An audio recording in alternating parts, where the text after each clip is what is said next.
Eh bien, salut tout le monde, c'est Aflex, j'espère que vous allez bien. En tout cas, moi, ça va super. Aujourd'hui, on se retrouve pour une nouvelle vidéo. On va tout simplement parler de TayK, hein, ok, c'est assez étonnant. J'avoue que j'en ai pas parlé, je crois que j'en ai jamais parlé sur cette deuxième chaîne. J'ai juste fait une seule vidéo sur lui sur ma vraie chaîne. Il me semble que c'était il y a 3 ans. Mais aujourd'hui, voilà, il y a quelque chose à dire et on va faire une petite remise en contexte. Alors, comme d'hab, pour tous ceux qui veulent me parler, n'hésitez pas à aller me DM sur Insta. Mon Insta, c'est AflexYT, je réponds à tous les DM. Donc, si tu veux me poser une question, tu connais, tu m'envoies un DM et je te répondrai à coup sûr. Mais du coup, bon, concernant TayK, j'ai pu voir qu'il y a beaucoup de gens qui ont reparlé de son cas durant les derniers jours. TayK, bon, clairement, voilà, je vous apprends rien. Rappeur qui était assez talentueux. Franchement, moi, avant, je kiffais beaucoup sa musique. Qui était très jeune, hein, d'ailleurs, hein, qui avait 16 ans. Et qui a fini finalement en prison à vie, puisqu'il a été condamné à 55 ans de prison. Il a été incarcéré, il avait 16 ans. Et il a été jugé en tant qu'adulte à l'époque pour un cambriolage qui a mal tourné. Alors, du coup, pour vous remettre un peu dans le contexte, en fait, ce qui s'est passé, c'est qu'à l'époque, encore une fois, bah voilà, TayK était hyper jeune. Il avait 15 ans. Quand il avait 15 ans, en gros, bah déjà, voilà, TayK, c'est quelqu'un qui a grandi vraiment dans la pauvreté, qui a vraiment grandi dans la rue, comme beaucoup de rappeurs aux États-Unis. Et en fait, il a eu beaucoup de mauvaises fréquentations. Et du coup, en fait, la plupart de ces mauvaises fréquentations étaient des adultes, donc des gens qui étaient déjà majeurs, hein, alors que lui, il était très jeune. Et un jour, ces gens-là lui ont proposé de faire un cambriolage pour aller tout simplement braquer un mec en fait qui vendait de la drogue. Et du coup, ce qui s'est passé, c'est qu'ils sont tous allés dans sa maison et ils l'ont braqué en fait comme prévu. Sauf que ils avaient pas prévu une chose, c'est que ce jour-là, comme par hasard, ils ont pas eu de chance. Il avait pas de drogue sur lui en fait, il y avait rien chez lui. Du coup, l'un des gars en fait qui était avec TayK a tiré sur le mec parce que ça l'a énervé. Et pendant qu'ils étaient dans la maison, en fait, ils se sont rendus compte que le gars avait un coloc. Et ça, ils le savaient pas du tout. Du coup, ils commencent à se promener dans toute la maison et tout. Et en ouvrant une des chambres, ils se rendent compte qu'il y a un mec avec sa meuf. Et du coup, ils lui demandent où est la drogue et tout. Or, le gars avait rien à voir avec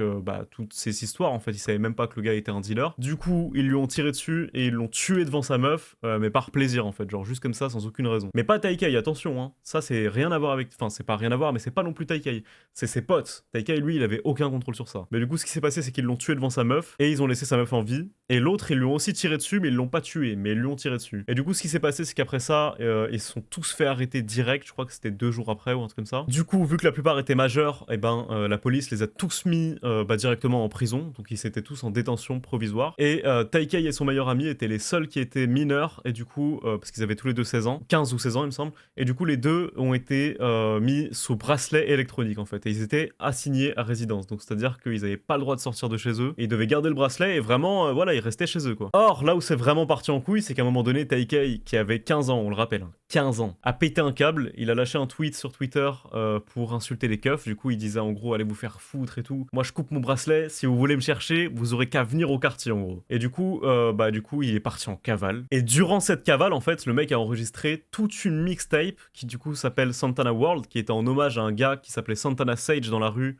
qui était un peu son grand à l'époque en fait, qui avait pris 30 ans de prison à l'époque pour avoir tué une meuf devant TayK quand il avait, il me semble, 14 ans. Pareil, c'était juste parce qu'il était bourré, il n'y avait pas vraiment de raison, il lui a mis une balle dans la tête sans même le vouloir, enfin c'était vraiment débile. Mais du coup voilà. Et du coup, il a vraiment enregistré toute cette mixtape en cavale. Or, dans cette mixtape, faut savoir une chose, c'est qu'il y a 2 morceaux très importants en fait qu'il a clippés. Enfin, il y en a 3, mais il y en a surtout 2 qui sont vraiment importants. C'est dans un premier temps The Race du coup, donc qui est le fameux morceau en fait qu'il a fait complètement percer, puisqu'on voyait TayK fumer un blunt en faisant des signes de gang devant son propre avis de recherche. Et ce clip-là, en fait, il l'a fait avec un téléphone. C'est pour ça qu'il me semble qu'il est en 360p ou en 480p max sur YouTube, mais je crois qu'il est en 360p, hein, si je me souviens bien. Et ça, franchement, c'est un truc de ouf, parce que le son, je pense qu'il doit avoir facile 300 millions de vues, il me semble, hein, donc c'est pour vous dire. Et justement, en fait, là où c'est parti en couille, c'est qu'après ça, il s'est dit, ah bah tiens, putain, j'aimerais bien faire un deuxième clip. Il s'est dit, putain, mais j'ai pas de caméra et tout, mais j'aimerais bien faire un vrai clip avec une bonne qualité et tout. Et du coup, en fait, qu'est-ce qu'il s'est dit? Il s'est dit, je vais aller voler une caméra. Et donc, au final, ce qu'il a fait, c'est que pendant qu'il était en cavale, un jour, en fait, il est tombé sur un mec qui avait une caméra dans un parking devant un supermarché, et il est allé le braquer. Or, le gars ne voulait pas lâcher sa caméra, il voulait pas donner ce qu'il avait. Du coup, TayK lui a mis une balle dans la tête, il lui a tiré dessus à plusieurs reprises, et il est parti avec sa caméra. Et ensuite, une fois qu'il a fait ça, du coup, pendant la cavale,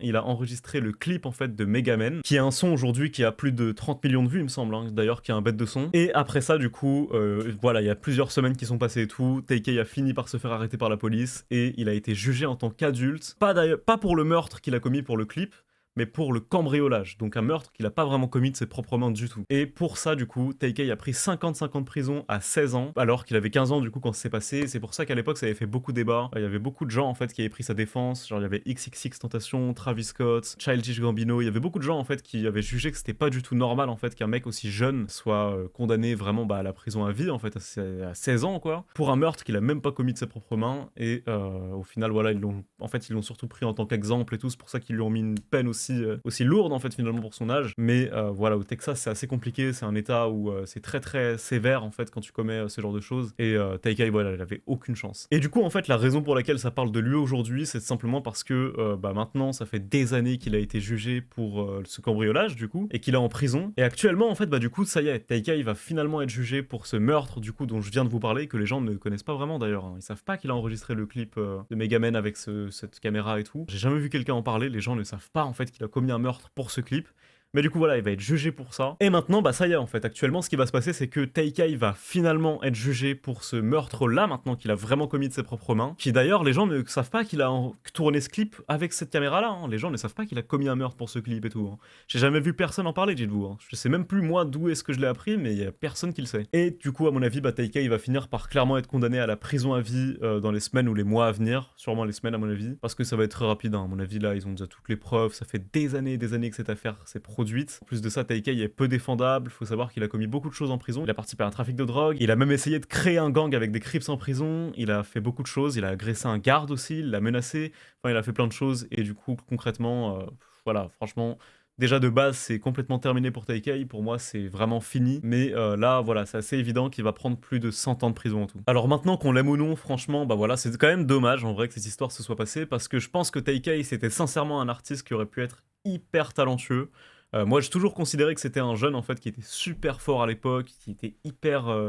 en fait, qui avait en plus de ça une vraie histoire derrière lui, donc je pense qu'il aurait pu marquer toute une génération. Moi pour le coup je kiffais totalement ce qu'il faisait, je trouvais qu'il y avait pas mal de sons en fait qui étaient hyper spécial. Il avait sa propre vibe avec des sons comme Lemonade, Murder She Wrote, il y en avait plusieurs en fait qui étaient super spéciales avec ce gars. Pour le coup je vous garantis que ce gars là il aurait pu exploser. Mais quand je vous dis exploser, ça aurait été une superstar internationale. Mais bon, malheureusement, au final, voilà. Encore une fois, c'était un gars qui avait pas vraiment de limites. C'est un gars, comme beaucoup de rappeurs aux US, et même de gens finalement qui sont pas des rappeurs, mais qui sont juste des gens lambda, hein, qui ont grandi dans la pauvreté, qui ont grandi dans un environnement très néfaste, qui ont connu des très mauvaises fréquentations, et qui malheureusement, voilà, hein, ont fini par connaître une très mauvaise route. Et malheureusement, en vrai, sa vie était déjà toute tracée dès la naissance, hein. Il y a qu'à voir en fait tous les gens qui ont été en prison autour de lui. Je sais qu'il y a peu de gens en fait qui connaissent vraiment l'histoire de Taikei, mais moi je me rappelle qu'à l'époque je m'étais énormément renseigné, et je peux vous dire que franchement Taikei, ça fait quand même de la peine à voir, en vrai de vrai. Parce que quand tu te renseignes vraiment sur toute son histoire, sur qui étaient ses parents, qui était sa famille,